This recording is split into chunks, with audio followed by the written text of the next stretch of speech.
Hola, bienvenidos a un repaso más de la lección de Escuela Sabática. Su canal Secreto de Salvación regresa para un nuevo repaso de la lección, un nuevo trimestre sumamente interesante, los mensajes angelicales.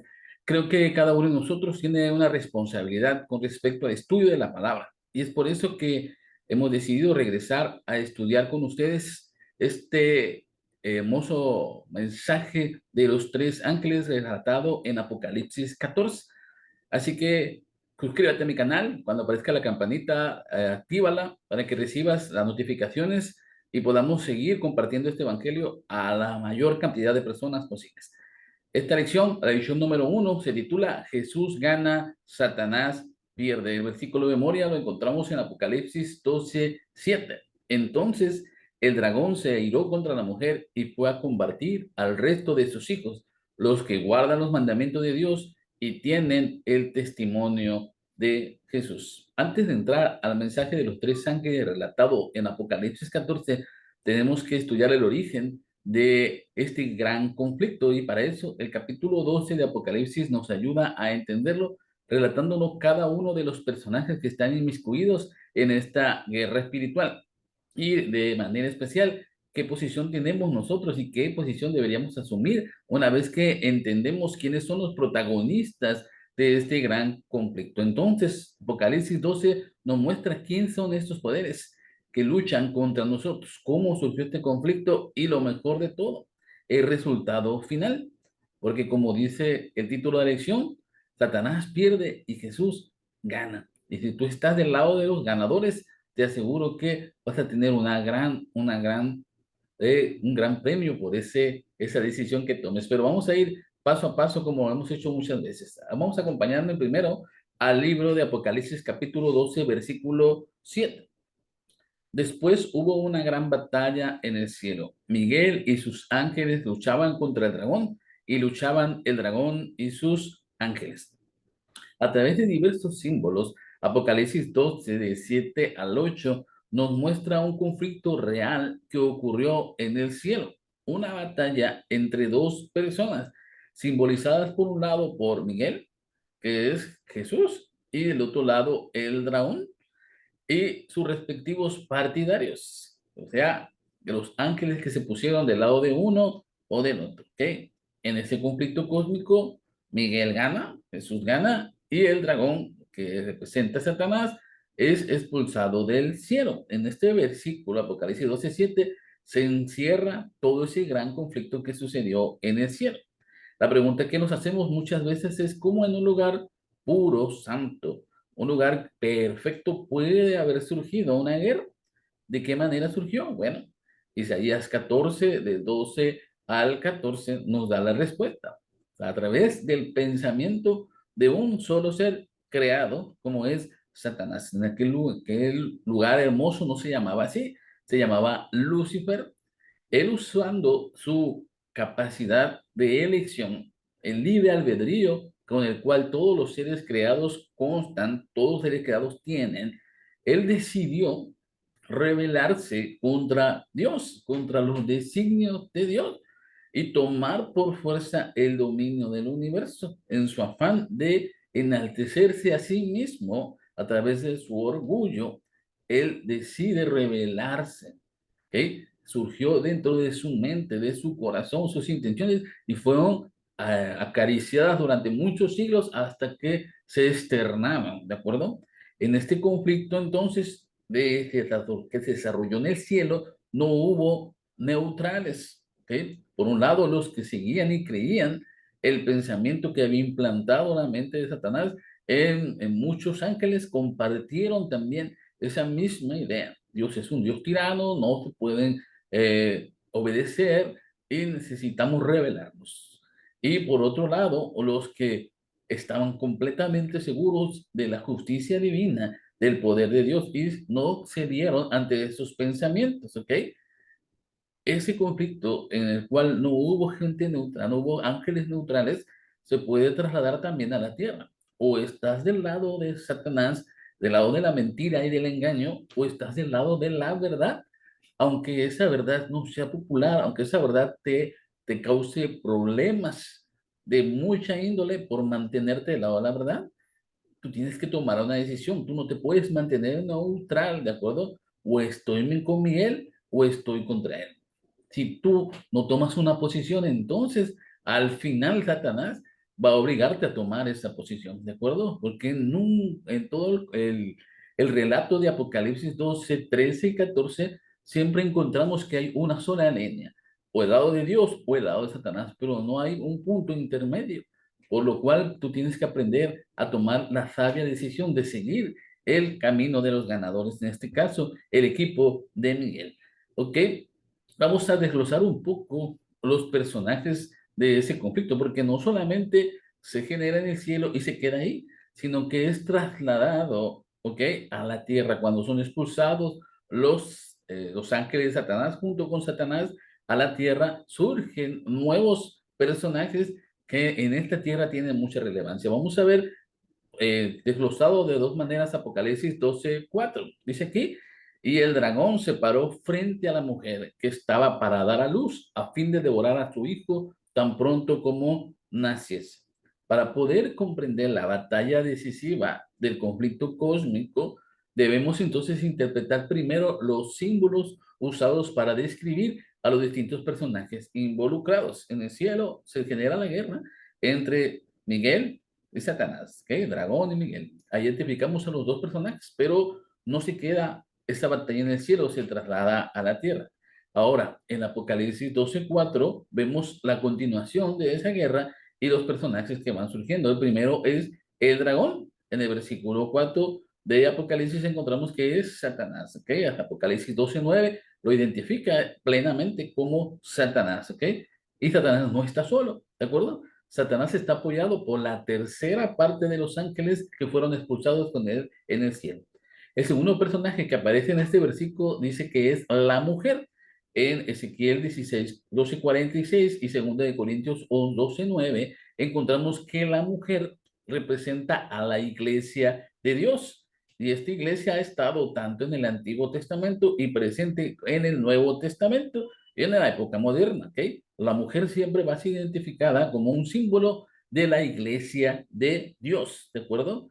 Entonces dice que la mujer estaba para dar a luz a un hijo varón. ¿Y quién es ese hijo varón? Y es el tercer personaje. El hijo varón que se menciona en Apocalipsis 12:4 está identificado como Jesucristo, ¿de acuerdo?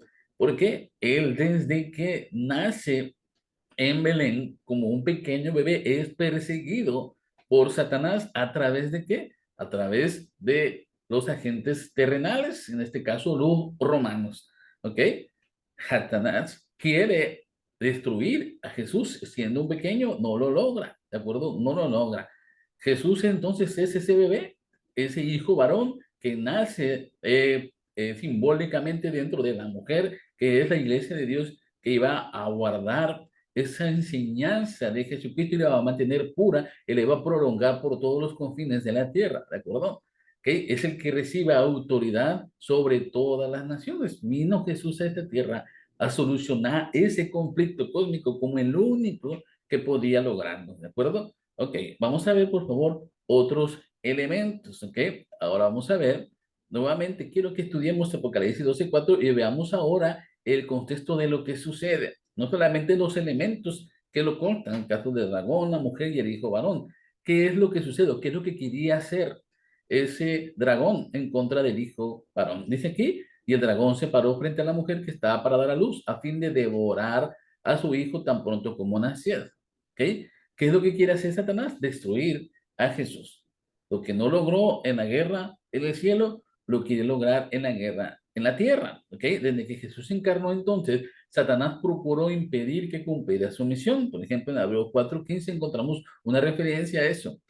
Cuando estaba colgado en la cruz, aunque Satanás se reía y se gozaba de lo que había hecho con el Hijo de Dios, en aparente derrota, en realidad Jesús estaba venciendo, ¿de acuerdo? Porque después de que Jesús gana la batalla decisiva, cuando Jesús muere en la cruz y resucita al tercer día, ¿ok? Vence la muerte, porque acuérdense que la paga del pecado es la muerte, más la dádiva de Dios es vida eterna. Entonces, Jesús vence la muerte y entonces Él La sentencia sobre Satanás estaba decidida.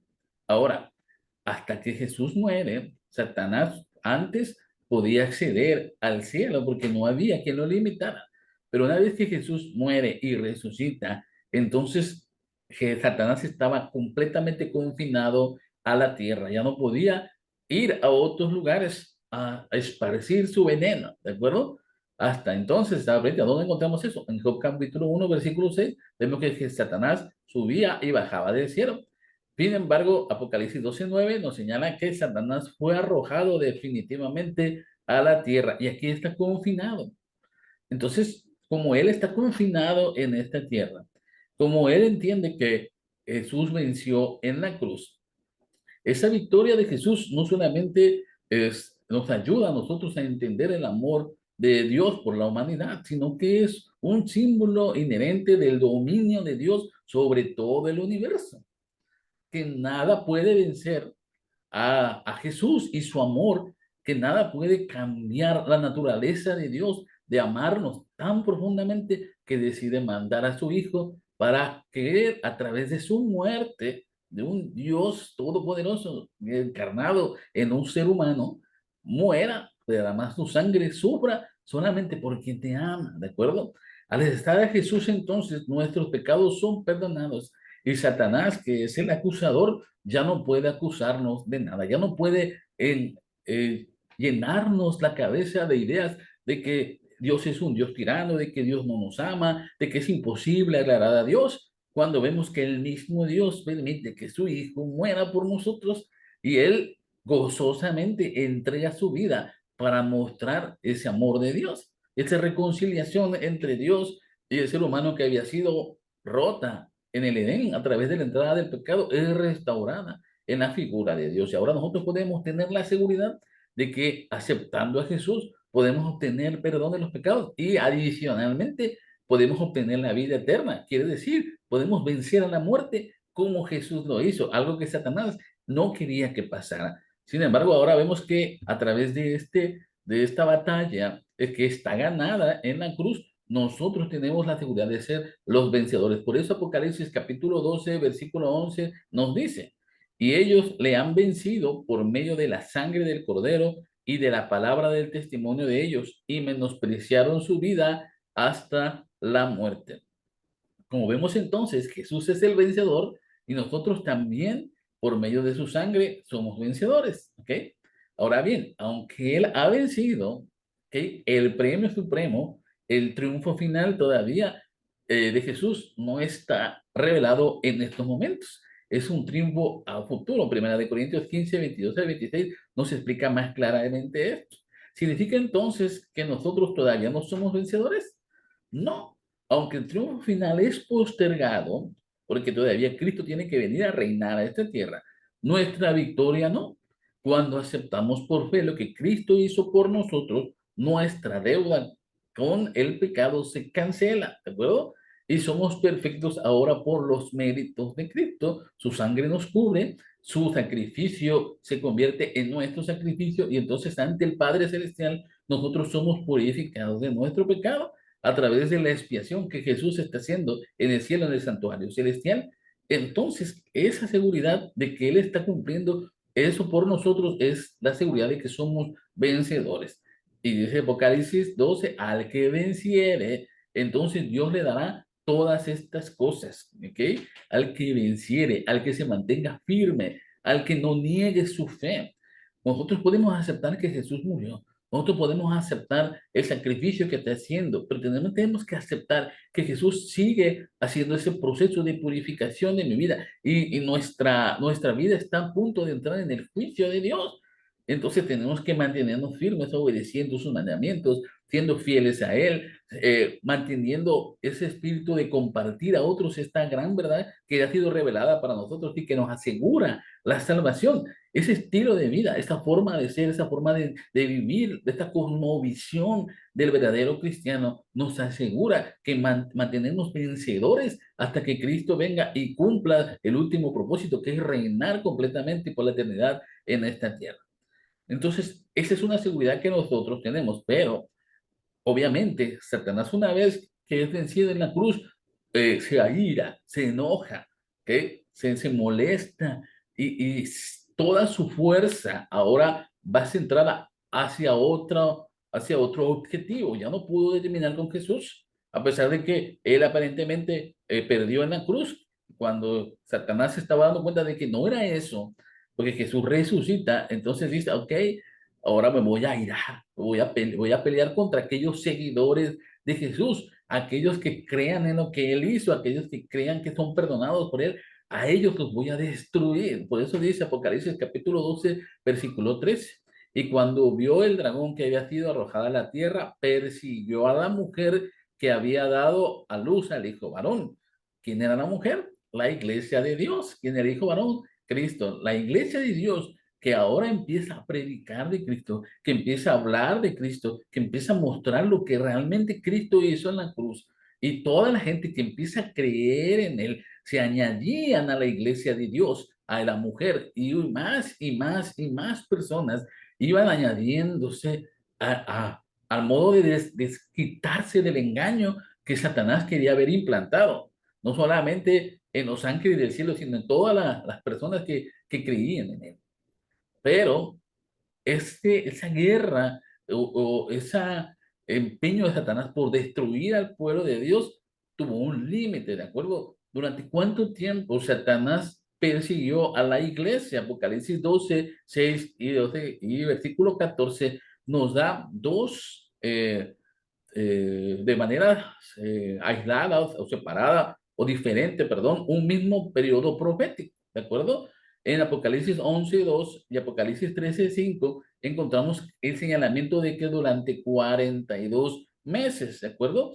En Apocalipsis 11:2 dice, la ciudad sería hollada y se mantendría la autoridad de la bestia. ¿Ok? Lo voy a poner aquí en una gráfica para que pueda ser más claro. En Apocalipsis 11:3 y Apocalipsis 12:6 se menciona un número de días. Dice 1260 días proféticos, ¿de acuerdo? Acuérdense que el día profético es un año literal. ¿Ok? En Apocalipsis 11:13 menciona que durante estos 1260 días los dos testigos predicarían y la mujer huiría al desierto. ¿Ok? Apocalipsis 12:6. Y era pues en Daniel capítulo 7 versículo 25 y Apocalipsis 12:14 encontramos que se señala este mismo periodo profético, pero de otra manera, con tiempo, tiempos y la mitad de un tiempo. Tiempo un año, tiempos 2 años y medio tiempo, medio año o 3 años y medio, equivalente a 42 meses y equivalente a 1260 días. En Apocalipsis 12:14 vemos que la mujer está en el desierto durante ese periodo y Daniel 7:25 vemos que la autoridad de la bestia se mantiene.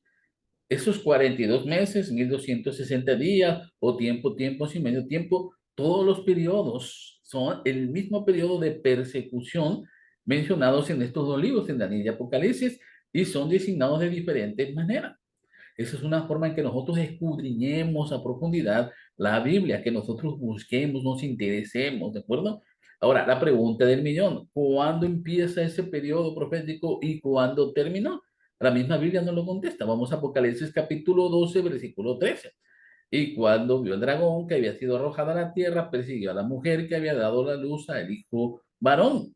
¿Y cuándo empieza ese periodo profético? Dice, cuando vio la mujer que cuando vio el dragón que la mujer había dado a luz, entonces se fue a atacarla. ¿Ok? Al analizar este periodo profético, a la luz de estos señalamientos, podemos establecer con exactitud el comienzo y el final de los 1260 años de periodo de hegemonía de este dragón. ¿Ok? No estamos hablando que Satanás vino a esta tierra, se mostró como tal y persiguió a la iglesia, ¿no? Satanás siempre usa agentes humanos para cumplir sus propósitos.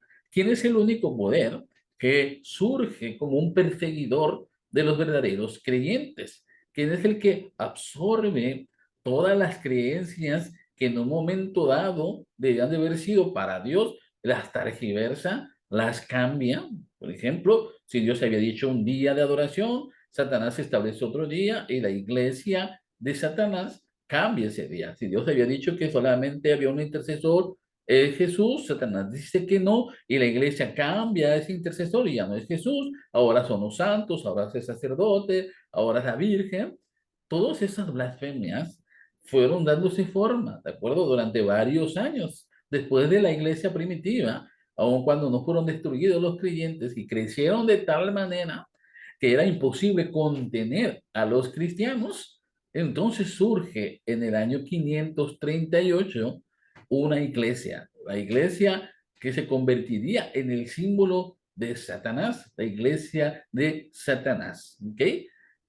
Eso surge en el año 538 cuando en Daniel capítulo 8 vemos entonces que surge un cuerno pequeño que derriba a tres, que ese cuerno pequeño se llama la Iglesia Católica Apostólica Romana, ¿de acuerdo?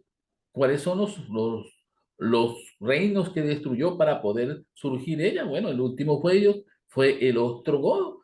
Cuando destruye ese reino de Ostrogodo, ese pueblo que invadía su territorio y que le impedía establecerse ya como una autoridad, entonces en ese año, en 538, se empieza a juntarse este periodo profético. Si nosotros le sumamos 538 y le sumamos 1260 años, nos lleva hacia el año 1798, que increíblemente, y eso porque la historia sí lo confirma, en ese periodo, en el surgimiento del, del imperio napoleónico, manda al general Berthier a detener al papa que en ese momento estaba reinando y lo lleva a la cárcel y entonces sus propiedades son decomisadas y la hegemonía de ese poder papal es detenida en ese momento.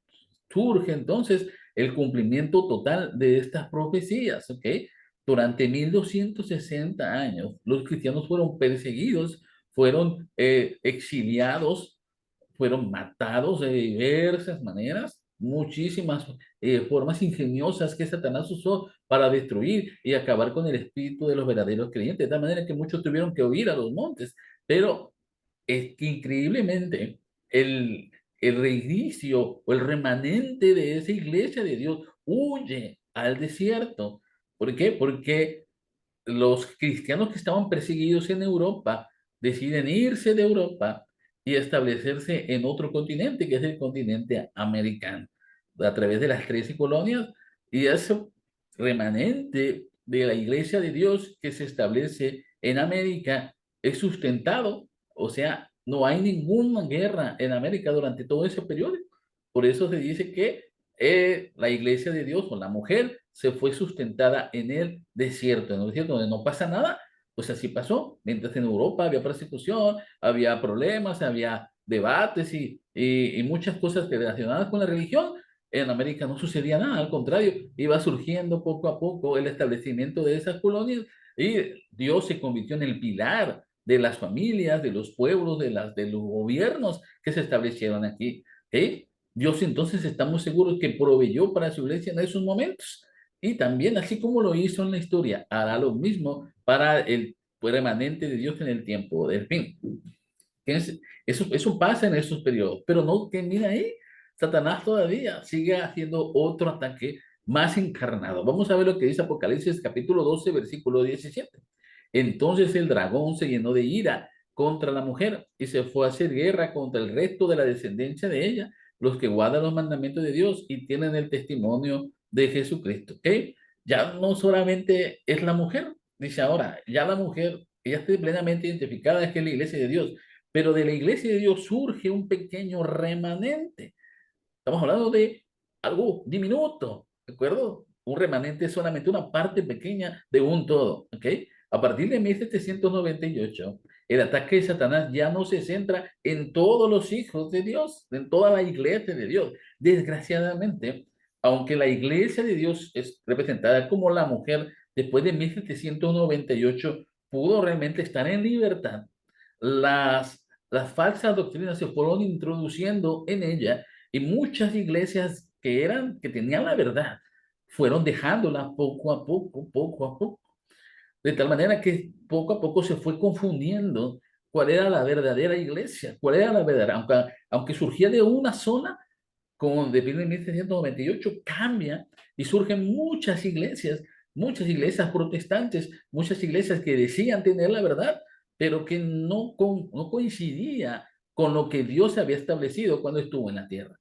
Y lo que más cambió de ellas es precisamente el acercarse a la verdadera doctrina que Jesús había establecido cuando estuvo aquí. Y una de ellas fue precisamente el sábado. El sábado es un mandamiento que Dios guardó a través de Jesucristo cuando estuvo aquí en esta tierra.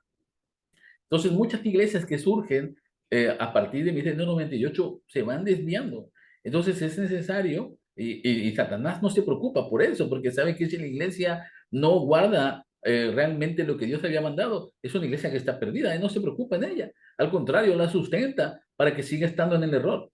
Pero de pronto surge un remanente, surge una pequeña iglesia que cumple los requisitos de la iglesia de Dios verdadera. ¿Y cuáles son esos dos requisitos? Pues que guarda los mandamientos de Dios y tienen el testimonio de Jesucristo, como dice Apocalipsis 2:17. ¿Y qué iglesia es esa? Que guarda todos los mandamientos y que también tiene el testimonio de Jesucristo. Y vemos que Apocalipsis 19 también tiene, dice que el espíritu de la profecía. ¿Cuál es esa iglesia? Vamos a identificarla plenamente durante este trimestre. Tenemos que entender algo. Jesús, solamente por Jesús, mediante Jesús y debido a Jesús, el remanente, ¿de acuerdo? Tiene la victoria asegurada. Solamente ese pequeño requisito de personas que se reúnen para adorar a Dios, que guardan los mandamientos, que reflejan el carácter de Jesús, son aquellos ahora que Satanás concentra toda su ira y toda su persecución. Te dejo con este pensamiento de Manuscritos Inéditos, toma 3.